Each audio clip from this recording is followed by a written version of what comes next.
미가서 1장 1절부터 7절, 구약성경 1251쪽 한 절씩 교독하겠습니다.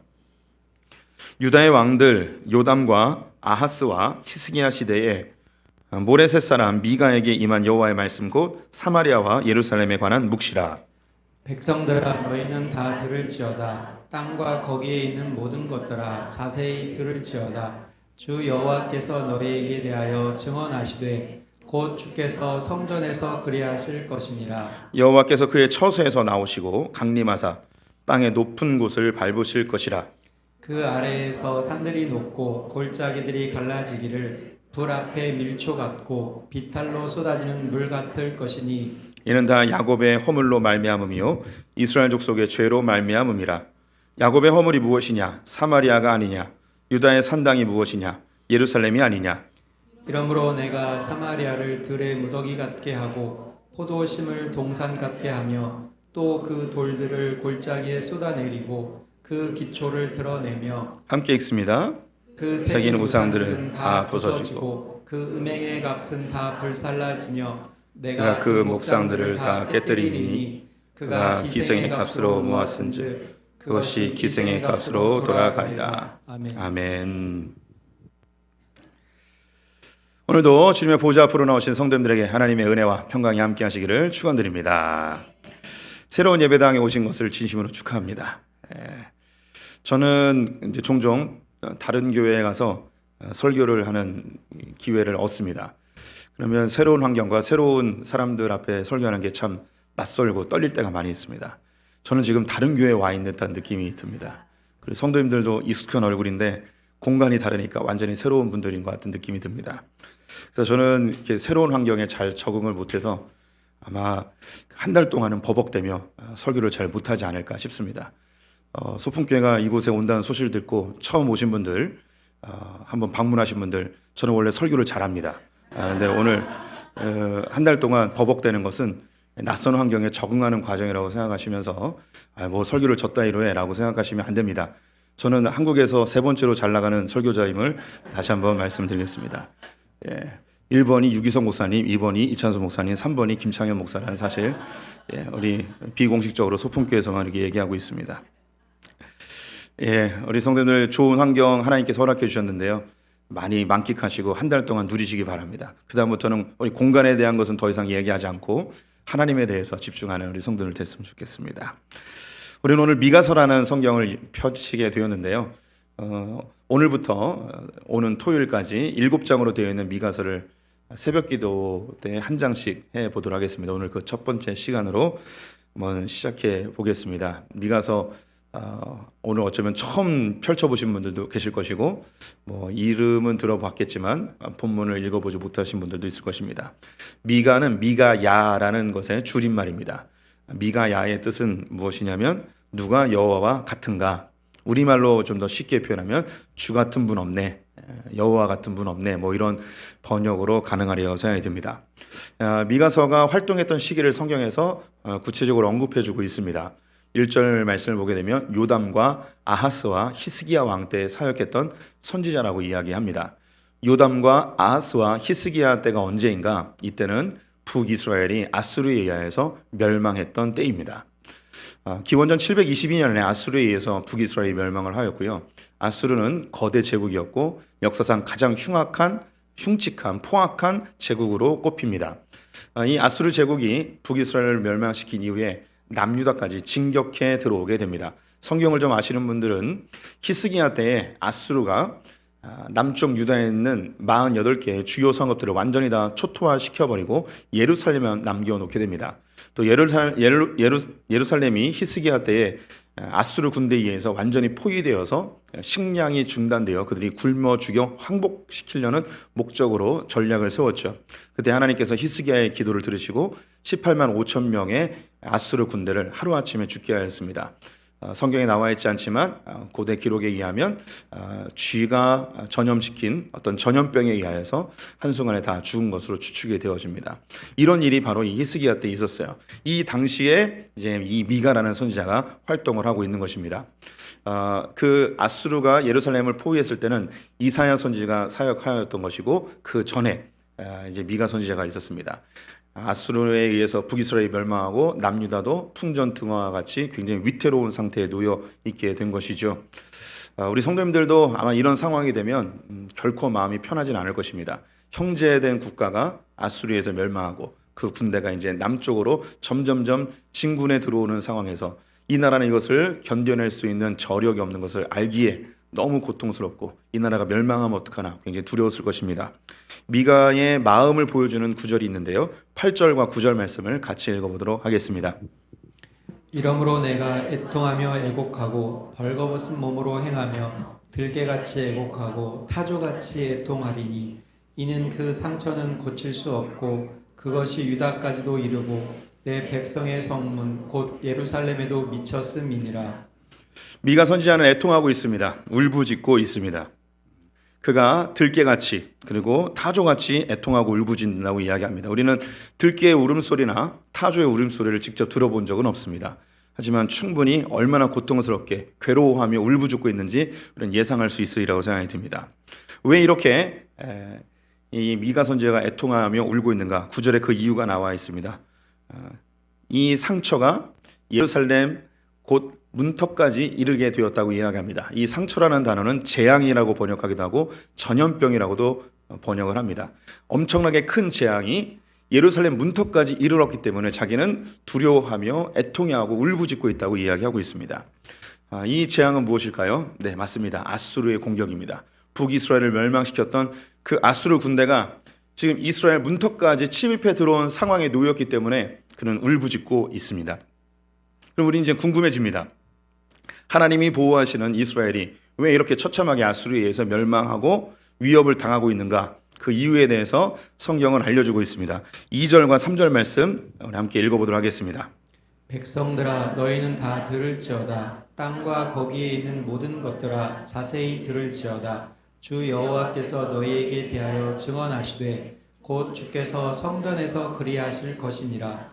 여호와께서 그의 처소에서 나오시고 강림하사 땅의 높은 곳을 밟으실 것이라. 미가 선지자는 백성들아 너희는 다 들을지어다 라고 이야기합니다. 모든 것들아 자세히 주의해서 잘 들으라고 이야기합니다. 하나님께서 성전에서 무엇인가 말씀하겠다는 거예요. 잘 들으라는 거죠. 그 내용이 뭐냐면 여호와께서 그 처소에서 나오신다는 거예요. 처소에서 나와서 높은 곳에 강림하신다는 겁니다. 하나님이 처소에다 나와서 높은 곳에 강림하신다니까 뭔가 영광스럽고 굉장히 아름답고 기뻐하고 선한 것이 나타날 것 같은데 그 뒤에 구절들을 보니까 이스라엘을 징계하고 심판하고 멸망시키는 일을 하기 위하여 성전에서 나와서 징계하신다는 거예요. 이 이야기를 잘 들으라는 거죠. 하나님께서 이스라엘 백성들을 징계하기 위하여 성전에서 나오시겠다는 것입니다. 하나님이 이스라엘 백성들을 징계하시기 위하여 성전에서 나오신다. 이런 표현을 우리 성도님들이 들으면 하나님을 굉장히 무서운 분, 굉장히 폭력적인 분, 전쟁과 사람들을 징계하고 채찍으로 막 때리고 이런 것을 좋아하는 그런 흉측한 하나님으로 오해하실 수도 있습니다. 하지만 우리가 알고 있는 하나님은 굉장히 사랑의 하나님이시고 은혜가 많으신 분인데 이런 폭력적인 모습과 하나님의 그 은혜로운 모습이 충돌할 때 우리는 굉장히 헷갈리게 됩니다. 그래서 하나님이 일하심에 대한 조금 설명이 필요합니다. 하나님께서 이 세상을 하나님의 은혜로 덮고 계십니다. 그런데 인간이 죄를 지음으로 인하여서 이 죄가 가치성품과 엉겅퀴 그리고 인간 간의 갈등들 그리고 공동체와의 서로 다툼들 더 크게는 국가 간의 이제 전쟁까지 일어나게 되어지죠. 이 세상은 죄로 인하여 여러 고난과 고통과 갈등과 전쟁과 다툼이 끊임없이 일어나는 곳입니다. 그리고 이 자연도 사람의 죄로 인하여 오염되어지고 또 여러 자연재해들이 그리고 자연이 절대 인간에게 친절하지 않은 세상으로 바뀌게 되었습니다. 네, 하나님께서 여전히 은혜로 인간 세상을 보호하고 지키고 계셔서 이 재앙이 인간들에게 한꺼번에 혹은 감당하기 어려울 만큼 쏟아져 내리지는 않습니다. 그런데 하나님께서 은혜의 날개를 거두어 버리시면 어떤 일이 벌어지는가? 원래 인간 세상으로 쏟아져 내려야 할 그 재앙과 고난과 고통들이 고스란히 다 쏟아져 인간에게 엄청난 견딜 수 없는 고통을 겪게 되는 거죠. 우리 성도님들 이걸 잘 아셔야 돼요. 하나님이 우리를 직접 공격하거나 우리를 징계하시는 것이 아니고 원래 인간들에게 다가와야 될 그 엄청난 고통을 하나님이 막고 계시는데 이 막혀진 은혜의 날개를 거두면 쏟아져 내려오는 거예요. 창세기 6장을 보게 되면 큰 홍수가 일어나게 되지요. 이때 하나님께서 궁창을 만드셔서 이것을 막고 계셨습니다. 그런데 궁창이 깨어지자 그 재앙들이 쏟아져 들어오게 되는 것이죠. 우리 성도님들 이 개념을 잘 아셔야 돼요. 하나님은 폭력적이거나 우리 성도들을 괴롭히는 분이 아닙니다. 그런데 우리가 하나님을 멀리 떠나거나 하나님의 뜻대로 살지 아니하면 하나님의 은혜의 날개가 거두어져서 원래 인간들이 겪어야 될 고통을 더 심하게 겪게 된다는 것이죠. 이건 결과론적인 것인데요. 우리 성도님들이 세계 지도를 펴보고 자연재해나 큰 지진이나 혹은 어떤 심각한 경제적인 기근이나 질병이나 이런 것들이 많이 일어나는 것과 상대적으로 덜 일어나는 곳을 살펴보시면 기독교가 부흥했던 곳이나 부흥하고 있는 곳 아니면 전혀 그렇지 않는 곳을 완전히 구분되어지는 것을 볼 수가 있습니다. 믿지 않는 사람들이 보면 이것이 이해되지 않겠지만 믿음의 눈으로 보게 되면 성경의 근거로 보게 되면 하나님이 하나님의 백성들을 은혜의 날개로 덮어주시기 때문에 이것이 덜 오게 되는 거예요. 이 부분을 우리 성도님들이 기억해 주셨으면 좋겠어요. 우리 성도님들이 지금까지 살아온 것 주님의 은혜라고 고백합니다. 그 이유가 뭐냐면 하나님이 보호하셨기 때문이에요. 하나님이 우리가 당할 그 재난들에 대해서 주님이 막아주셨기 때문에 이 자리까지 오게 된 겁니다. 하나님이 은혜 날개를 거두어 버리시면 우리가 감당할 수 없는 엄청난 고난들이 우리에게 찾아오죠. 이스라엘 백성들에게 하나님께서 처소에서 나와서 즉 성전에서 나와서 이스라엘을 징계하시겠다고 이야기합니다. 그럼 궁금해집니다. 도대체 하나님이 그 성전에 계셨던 분이 왜 나와서 이스라엘 백성들을 징계하려 하시는가? 그 이유가 5절에 나와 있습니다. 같이 읽어보겠습니다. 이는 다 야곱의 허물로 말미암음이요 이스라엘 족속의 죄로 말미암음이라. 야곱의 허물이 무엇이냐? 사마리아가 아니냐? 유다의 산당이 무엇이냐? 예루살렘이 아니냐? 하나님께서 성전에서 나와서 이스라엘 백성들을 징계하려는 이유는 무엇이냐면 죄 때문이라고 합니다. 근데 그 죄를 구체적으로 이야기해 주고 있습니다. 그 죄가 뭐냐면 예루살렘 성전을 산당으로 바꾸어 버렸다는 것입니다. 예루살렘 성전을 산당으로 바꿔놓은 그 죄 때문에 하나님이 그 성전에서 나와서 이스라엘 백성들을 징계하시겠다는 거죠. 산당이 무엇이냐면 산 높은 곳에 기도하고 제단을 쌓고 제물을 드리는 가나안 사람들이 만들어 놓은 선한당과 같은 그런 곳입니다. 예배의 초소입니다. 가나안 지역에 7 족속들이 있었는데 그들이 높은 곳마다 이 산당을 짓고 그들의 신에게 제사를 지내며 기도하였습니다. 그들이 명당이라고 생각했던 곳들이 있었는데요. 하늘에 있는 신에게 기도해야 되기 때문에 높은 곳을 선호하였습니다. 그리고 제물을 드려야 되기 때문에 큰 바위가 있는 것을 선호하였습니다. 또 그 땅은 비가 적게 오고 물이 귀한 곳이었기 때문에 물이 그 신이 주는 축복의 상징으로 생각했습니다. 그래서 물이 나는 곳을 명당으로 생각했습니다. 그럼 명당 중에 명당이 어떤 곳일까요? 높은 곳에 바위가 있고 물까지 나오면 명당 중에 명당입니다. 이런 곳에는 여지없이 엄청나게 좋은 산당들을 짓고 사람들이 와서 제사를 지내고 그들의 신에게 예배를 하죠. 여기서 이제 궁금증이 생기실 거예요. 어떻게 산꼭대기에서 물이 나올 수 있는가? 이건 이스라엘이 갖고 있는 독특한 지형 구조 때문입니다. 이스라엘은요, 중간으로 딱 나눠서 베델쯤이 있는데 베델 위쪽은 푸르르고요, 베델 밑으로는 다 광야입니다. 왜 이렇게 같은 나라인데 선명하게 지형, 기후가 달라지는가? 이것은 지질 때문입니다. 그 위쪽 지방은요, 화강암으로 이루어져 있습니다. 그래서 물이 스며들지 않고 표면 위로 잘 흘러나옵니다. 그런데 이 베델 지역을 거치면서 여기가 갑자기 석회암 지역으로 바뀌어버려요. 그래서 물이 지하수로 다 스며들어요. 하나도 표면으로 흐르지 않고 다 지하수로 다 스며들어 버립니다. 근데 이 지하수가 삼투압에 의하여서 하늘로, 아니, 땅 위로 솟아나는 경우가 있는데 이것이 산꼭대기에서도 샘물이 터지게 되는 거예요. 예루살렘이나 헤브론 같은 경우에 우리가 생각하는 것보다 굉장히 높이 있습니다. 해발 600m 이상 되어지는 곳에 샘물이 터져서 그곳에 사람이 살고 있습니다. 하나님께서 이스라엘 백성들이 가나안 땅에 들어가게 되면 이 산당들을 다 제거해 버리라고 이야기하였습니다. 그리고 예루살렘에 있는 성전에서 모여서 예배하라고 이야기하였죠. 그런데 이스라엘 백성들은 성전에서 예배하는 것보다 산당에서 예배하기를 좋아했습니다. 왜냐하면 이곳에서 예배를 드리면 명당이잖아요. 이 명당에서 예배하면 여기서 제사를 지내면 자기의 소원이 더 잘 들어질 것이라는 생각을 했기 때문입니다. 그들은요, 똑같은 제물을 드립니다. 똑같은 옷을 입고 똑같은 순서로 예배를 드립니다. 그들이 산당에서 다른 신을 부른 것이 아닙니다. 후반기에는 다른 신들의 이름을 부르기도 하였지만 그 산당에서 예배하며 여호와의 이름을 불렀어요. 똑같은 제물로 똑같은 하나님께 똑같은 순서로 똑같은 사람들이 똑같은 옷을 입고 똑같은 찬양을 부르며 예배를 했어요. 근데 하나님이 그 예배를 받지 않으신다는 거예요. 예루살렘에 와서 예배 드리는 것을 받으시겠다는 거죠. 그러면 산당의 예배와 예루살렘 성전의 예배의 차이점이 무엇일까요? 그 차이점은 한 가지입니다. 모든 것이 다 똑같은데 한 가지가 다릅니다. 그 다른 게 뭐냐면 산당에는 없고 예루살렘 성전에는 있는 게 있었습니다. 법궤라는 겁니다. 법궤. 법궤는 예루살렘 성전에만 있었습니다.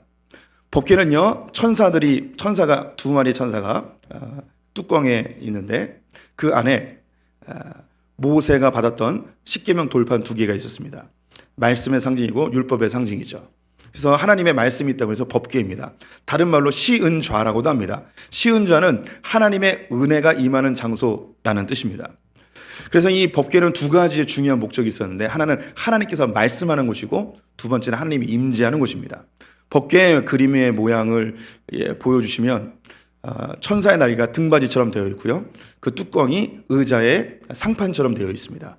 그리고 손잡이가 발등상, 발받침대처럼 형상이 되어 있습니다. 그래서 하나님이 이곳에 임재한다고 실제로 믿었습니다. 그리고 하나님께서 이곳에 임재하셔서 이스라엘 백성들에게 말씀하시고 하나님 만나는 곳이죠. 하나님께서 이 예루살렘 성전에 와서 예배하라는 이유는 뭐냐면 예배를 통하여 제사를 통하여 정결하게 하고 하나님 앞에 거룩한 주님께 나아가 주님을 만나고 주님과 대화하고 주님과 사귀는 그 관계를 유지하고 싶어서 예루살렘 성전으로 오라고 하는 거예요. 그런데 산당의 예배는 어떠했는가? 하나님의 말씀이 없습니다. 하나님을 만나지 않습니다. 그럼 그들에게 무엇만 있냐면 자기의 소원을 이루기 위하여 문제 해결을 위하여서 좋은 재물을 가지고 열심히 소리를 지르며 열심히 하나님께 예배하면 하나님께서 소원 성취해주고 문제 해결해 줄 것이라는 생각을 했던 것이죠. 성경은 이것을 우상숭배라고 이야기합니다.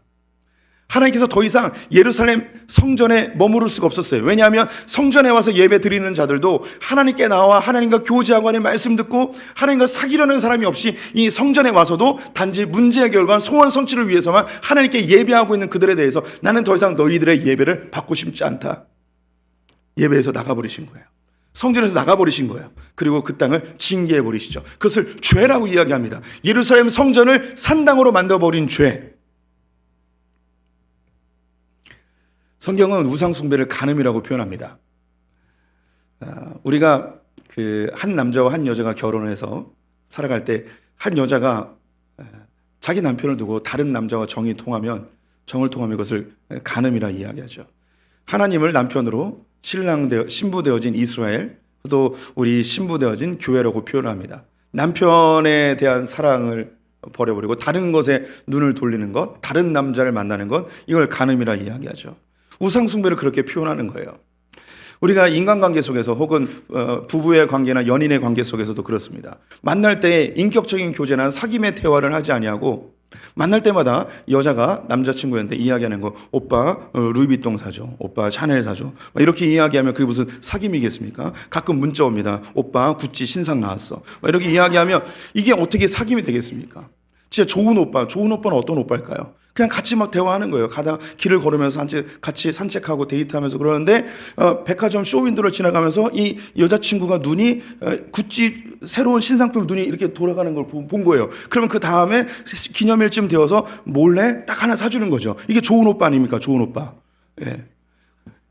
이 여자는 뭐 사달라고 얘기하지도 않았어요. 그냥 대화하면서 자기의 마음을 들켜버린 거죠. 그러면 사달라고 얘기하지 않아도 이걸 잘 사주는 그런 좋은 오빠.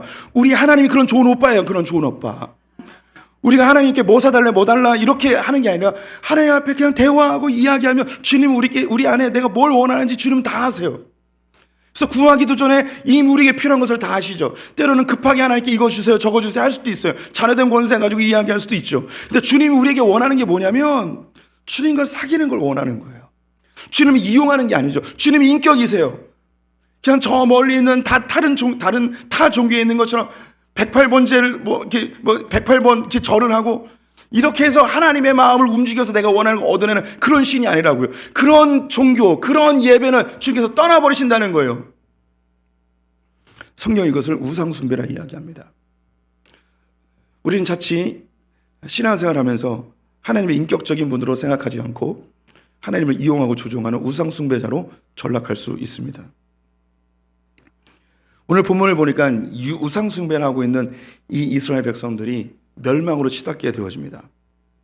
자, 7절 말씀 제가 다시 한번 읽어볼게요. 그 새긴 우상들을 다 부서지고 그 음행의 값을 다 불살라지며 내가 그 목상들을 다 깨뜨리리니 그가 기생의 값으로 모았은즉 그것이 기생의 값으로 돌아가리라. 이 기생이라는 것이 간음입니다. 우상 숭배를 통해서 내가 무엇인가 얻었어요. 그런데 기생의 값으로 다 돌아간대요. 내가 우상 숭배를 통해서 얻은 것이 다 사라져 버린다는 겁니다. 재앙이 다 모든 것을 가져가 버린다는 거예요. 우상 숭배의 결말은 반드시 재앙으로 치닫게 되어 있습니다. 우상 숭배는 무엇인가? 우리가 옛날에 제사 지내고 집안에 신주단지 모시고 절에 가서 이렇게 절하고 이 정도를 우상 숭배라고 생각하시면 큰 오산입니다. 그것도 분명히 형상화된 우상 맞습니다. 하지만 성경은 더 깊은 우리 내면 속에 있는 그 본질적인 우상에 대한 이야기를 합니다. 우상은 뭐냐면 하나님 외에 내가 행복하게 될 거라고 생각하는 것이 우상입니다. 하나님을 배제하고 내가 이것만 있으면 진짜 행복할 거라고 생각하는 것. 우리 성도님들 한번 생각해 보세요. 정말 이것만 있으면, 이것만 해결되면 내가 정말 행복할 것 같다. 우리는 그것을 향해 달려가고 있습니다. 그것을 위하여서 우리의 시간과 재정을 쓰고 있습니다. 내가 이것만 있으면 정말 행복할 것 같다. 이것을 위해서 우리는 목숨을 걸고요. 그것을 묵상하고요. 날마다 생각합니다. 도대체 무엇입니까? 우리 성도님이 생각할 때 나에게 지금 이것만 있으면 정말 행복할 것. 그게 무엇입니까? 때로는 대학입니다. 직장입니다. 근데 거의 대부분 돈일 겁니다. 집일 수도 있습니다. 성공일 수도 있고요. 사랑하는 사람과의 그 사랑의 성공일 수도 있겠죠. 또한 우상은 어떤 것인가? 내가 갖고 있는 것 중에, 내가 소유한 것 중에 이게 사라지면 정말 내가 견딜 수 없이 너무 불행해질 것 같은 것, 너무너무 두려운 것, 없어지는 것에 대한 두려움, 그것이 우상입니다. 없어지면 안 되는 것, 이걸 지키기 위하여 우리는 시간과 재정을 들이고요. 모든 관심, 이게 없어지면 안 되는데 이 생각만 하면서 벌벌벌 떨며 살아가는 그것, 그게 바로 우상입니다. 이건 역시 우리 성도님들이 모아놓은 그 재산, 지금 살고 있는 집, 내가 열심히 다니고 있는 직장, 이게 사라지면 어떡하지? 때로는 건강일 수도 있습니다. 하나님 외에 내가 행복하게 될 것이라고 생각하는 그것, 이거 없으면 정말 두려운 것, 그것이 우리의 우상일 가능성이 매우 높습니다. 그런데 우리 성도님들 그거 아셔야 됩니다. 오늘 본문에서 이야기한 것처럼 우상은 그 결론이 반드시 재앙으로 끝난다는 겁니다. 우상의 끝은 반드시 재앙입니다. 몇 가지 예를 드리겠습니다. 너무 멀리 가지 않고 한 100여 년 사이에 있었던 일들 몇 가지만 언급해 보겠습니다. 파시즘이라고 있습니다. 민족과 국가를 우상으로 만드는 것입니다. 한 민족을, 한 국가를 우상화시켜서 최고의 국가, 최고의 민족이라 이야기하며 열등한 국가와 민족을 학살시키는 엄청난 재앙으로 치닫게 되었습니다. 2차 세계대전, 나치즘, 대학살이 일어나게 되었죠. 사회주의는 어떨까요? 사회주의는 평등한 사회가 우상이 되어버렸습니다. 평등한 사회를 만들기 위해서 가진 자의 것을 혁명을 통하여 다 빼앗게 되었습니다. 20세기 초반에 전 세계 3분의 1이 공산혁명이 일어나 엄청난 대학살이 일어나게 되었죠. 캄보디아는 전 인구의 3분의 1이 다 죽게 되었습니다. 중국은 문화혁명이라는 이름으로 학생들이 선생님을 죽이고 자녀들이 부모님을 고발하는 일이 발생하게 되었습니다. 자본주의는 어떨까요? 자유시장 경제가 우상이 되었습니다.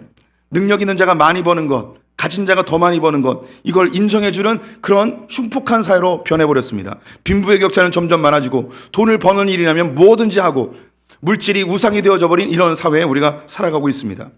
인본주의는 어떨까요? 계몽주의 이후에 이성과 과학이 발전하면 이 세상은 유토피아가 될 거라고 생각을 하였습니다. 하지만 인간이 발전시킨 이 과학은 핵폭탄을 만들어 버렸고 최첨단 무기를 만들어 1차, 2차 세계대전을 겪으며 더 이상 이성이 이 세상을 유토피아를 만들지 못한다는 걸 뒤늦게야 깨닫게 되었습니다.